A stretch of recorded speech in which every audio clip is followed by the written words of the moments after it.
first we'll just kind of start out. It's been a year, right? Kind of talk to me about how you're doing now and kind of what you're thinking on the anniversary. It's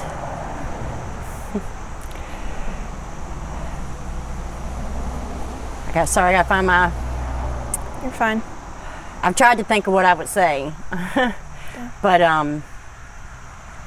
you're stuck in a holding season. I don't know if it's a natural way that we've learned to cope and persevere or what it is, but the first 6 months you just do and do and do as much as you can for the next step of whatever's coming. And then the last 6 months, everything slows down a bit, and the waiting starts, and the healing tries to grab hold. There's still so much I can't say or do or know until the trial. And it's really hard to have your hands tied so much. There's days you want to scream and just never stop screaming. And then there's days that you can count your blessings. And thankfully with work, I've had so many customers that got to meet her. And some of them haven't even been back to the store since the murder. And they're starting to come around and they say, oh, it's been a year since I've been here. And I get to tell them that was my daughter. And sometimes people are talking about her, not even realizing I'm her mom. And I love it because she's remembered. The biggest thing Michael wanted her to feel was alone. And he accomplished it for a long, long time. But she wasn't alone. She was never alone. Because of her relationship with him, she had to put people at arm's length, even me at times. But she was never alone. It was the biggest mistake he made. People cared about her, and she was good to people. And I just share her story every chance I get. Yeah. Every chance I get to tell people what she was like growing up, what she was like in the relationship, what she was like after having her son. I get to tell everyone the 50 days from the time she left till the time she was murdered. I had the honor of seeing her become a woman, to change from that wild child that gave me so much difficulty to raise. I mean, my God, she fought me every chance she got. Every simple little decision wasn't easy with her, but who she grew to be was just remarkable. And it's what, if you're a mother of a difficult child and you worry constantly for 18 years, how is this child going to do it? How is this child going to be an adult? How are they going to survive? How are they going to know what to do? It's one of your, it's what makes you cling to a child like that. And because you're just so worried about them, but she had it. And seeing that come to light, seeing her mind focus, seeing her healing, every bad thought in her mind melted as long as she was with her son. That was her focus, and she would move any mountain for him. And seeing that kind of love and knowing that she got to have that love, to know what real love was before she left this world. It's just an honor to be able to represent her in that. And what does it mean to you to know that she is still remembered in this community and honored even a year later? It's the only thing brings a smile to my face. It's the only way I've been able to smile through this whole thing is to see the community. I'll never be able to thank the community enough, or hug everybody one by one, or tell them what it meant for what they did. There's not enough people that the word could get to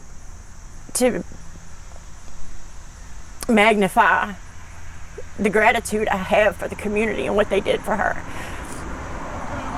And they still care about her story. I know I've been on this since the get-go, and every time I post her story, there's people in the comments talking about it. What does it mean to you that they're still following up and they're still honoring her legacy every step of the way? It's another honor. You know, there have been so many people lost. So many tragic deaths since her and before her. And those families, they have to go through unimaginable pain and hurt. The siblings, the aunts, uncles, cousins, anyone that had a bond with the person they lost. The smallest bond to the biggest bond, they're all suffering. And we need to do something to take back our town. This used to be such a safe place. Sure, there was violence, you know, a little here, a little there. But it's getting to the point where we're scared to leave our homes, not knowing if we'll make it back. Not just domestic violence, but all types. And I pray for our town, because something's got to change. And I hope I'm here to see it. Yeah.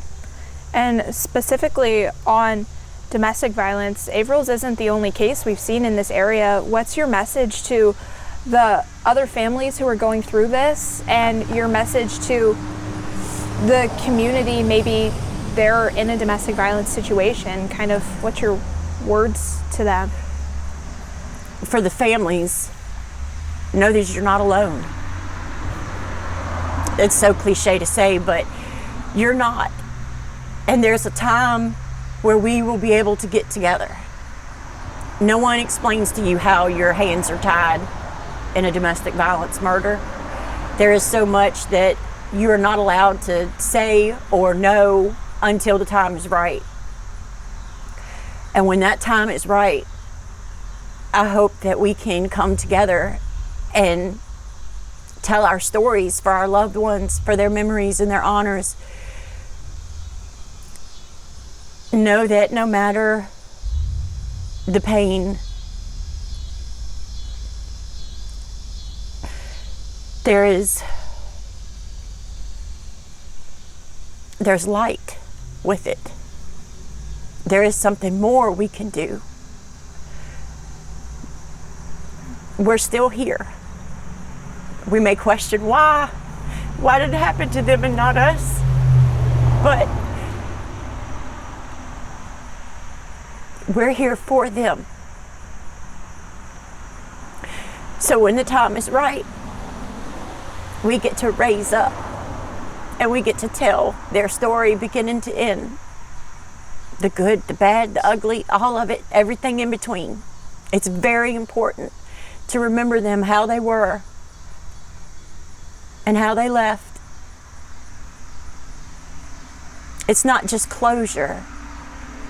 It's a human life that was real. It was real. And talk to me about Avriel's life. Who is she? What was she like? Oh boy. She was where they got the word spunk.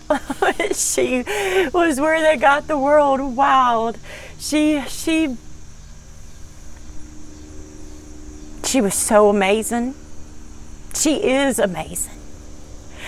She has been with me through this whole year. I catch her birthday on the clock 4 times a day. Different variations of the number, but 417 is always there. And she says hello to me a lot, and she there have been times I thought I was being touched on the top of my head. And I thought that I was standing under something, but there was nothing there. And that's her tapping me on the head. Those are incredible moments. And when you feel her, what does it tell you? What does it show you? She's okay. She's safe. She's not in any more pain. She doesn't have any more fear. I wish things could have been different. So does she. She still wanted more than anything to be here with her son.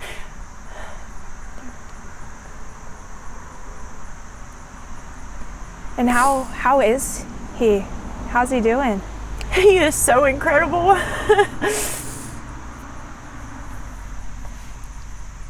He is absolutely huge. He is a year and a half, and I believe he's in 3T clothes and a 7 shoe. He is built for greatness. Yeah. He is got a remarkable heart. The love that I see in him, the happiness, the joy.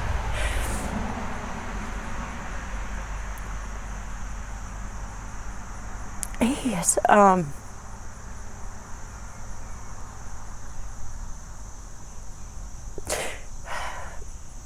you're excited when you become a grandparent, when you hold them the first time when they're born. And I cried and I cried. And I still have that same joy getting to be his grandma every day. He is in the safest, most loving place he could be. Avriel may have left this world that morning before the sun rose. But by the time the sun set that night, she handpicked who would keep him safe through this. Another way she's so amazing. And do you see her in him? Oh gosh, yes. He's got her eyes, maybe not as blue, but he's definitely got her eyes. And he's got her heart. And he's got a touch of wild too. And what does it mean to you to see her continue to live on in him? It's undescribable. It's you'll never be able to look at him and deny she's there. He is the most gorgeous. I know we all say that, right? We're all grandparents, we all say that. But he is the most precious gift she could have left. And how are you all continuing to remember her every single day, out in the world and just even in your own home? Talk about her. Call out to her. Avriel, what are you doing? Where are you at? She used to spend time in the field here with her friends in the summertime. They just walk the property, the woods, you know, they'd go back in the back. And it'd be supper time and I'd have to call out for her, you know. And the other day I was at work and I heard myself calling for her for dinner. And it's just moments like that you cling to. And you just continue to talk about, remember that time? Remember this time? And let's not forget what she would say if she was here now. The most important, Avriel, did you see that? Avriel. She's like, yeah, Ma, I saw that. And what's your hope for the community, just to continue sharing her story? Yes, I want to share her story. I want to share everyone else's story. I want to see a movement. I want an honor walk. like I said, right now, there's not a lot we can do. Right. You know, it's not explained to you that it's a hurry up and wait game. Yeah. And now part of the healing is moving forward. So after the trial, I'm hoping I can get a meeting with the mayor and we can put something together and have an honor walk, hopefully like either down Main and up Commerce or the other way around. And I would love for domestic violence families to bring candles and a photo, and let's have an honor walk for our loved ones. Yeah. And this is something we should do every year. Yeah. They should never be forgotten for a moment. You know, every Christmas they're part of our stories. Every time they have a birthday that they're not here for, we still celebrate. We are grieving families that are left with one way to honor them. And it's time we come together and do it. Yeah. And with the trial coming up, what does justice look like for you, for Avriel? She's always told me from the beginning, don't worry about the trial. Her and God got that. But I know justice is coming. I wish I knew some of the evidence.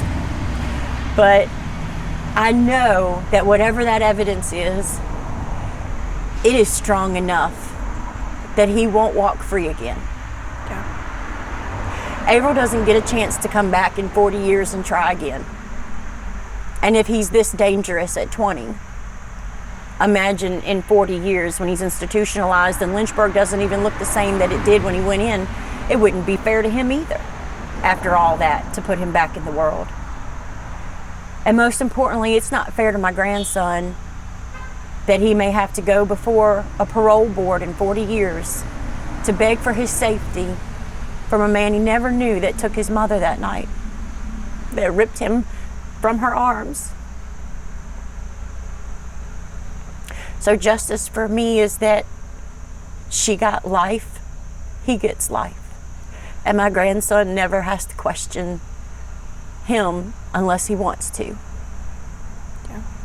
It should be my grandson's choice to know him. Yeah. And he shouldn't be forced on him after we're gone. Yeah. And you're confident in, you know, Mr. Carver and your attorneys to bring her the justice that she needs? Absolutely. Absolutely. Good. And is there anything, is there anything you want to include that we haven't touched on, either about Avriel or about relationship or about domestic violence in general, anything at all that you can think of that you're like, I want to make sure you include that? I'd like to thank Detective Davis. He found her. He is a blessing to his field. He brings so much to families that are found in these situations and many more. And it has been an honor to have Detective Davis to find my daughter. I knew when I reported her missing the likelihood of a bad outcome. And I think he knew I knew, but he didn't treat me any different when he delivered that news. I just thanked him for finding her, because I could not have made it if she wasn't found. And the turmoil that a family goes through just in a situation like this, let alone waiting for a year or more for answers or even to find their loved one, is horrific. It's a trauma that no one deserves to go through. And thanks to people like Detective Davis, whether you find your loved one sooner or later, people like him will make sure that your loved one is returned to you. And what kind of closure did it bring you all for his work and for finding her that quickly? It renewed my faith that not only the community but the justice system cared. So many times you don't even hear about things that happen to people because somewhere along the way someone failed in their job.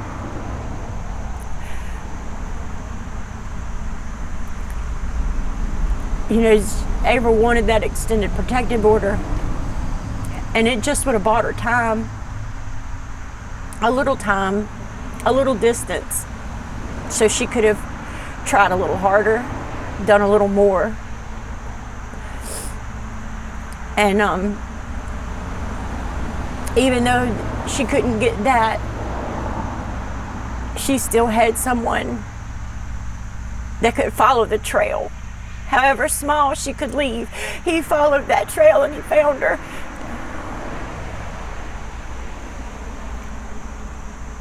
And you were able to give her a beautiful funeral, lay her to rest. And does that give you more closure? Yes.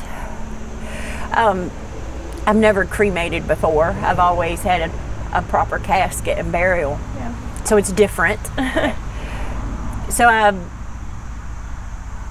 find myself with her urn, and I'm just not ready to, everything's done and ready to go to put her with my father. But I just can't let go yet. It's kind of nice to be able to hold her a little bit longer before I say my final goodbye. Yeah. And what kind of closure do you think that the trial wrapping up is going to be able to give you, to know that you don't have to sit through more court hearings and it's kind of putting a cap on it? It means that although what I will see and hear is going to be so painful, it's that last step that God has to put me through to get me on the other side, to prepare me to represent her, to do her honor and justice, and other families too. And any part of my healing that hasn't started will start. The future will begin. And is there anything else you want to make sure I include that we haven't touched on? I feel like we've kind of run the gamut, but if there's anything at all that you can think of. Okay. Thanks for watching the ABC 13 YouTube channel. If you'd like to get more videos and live coverage and local stories, click to subscribe and download our ABC 13 News app.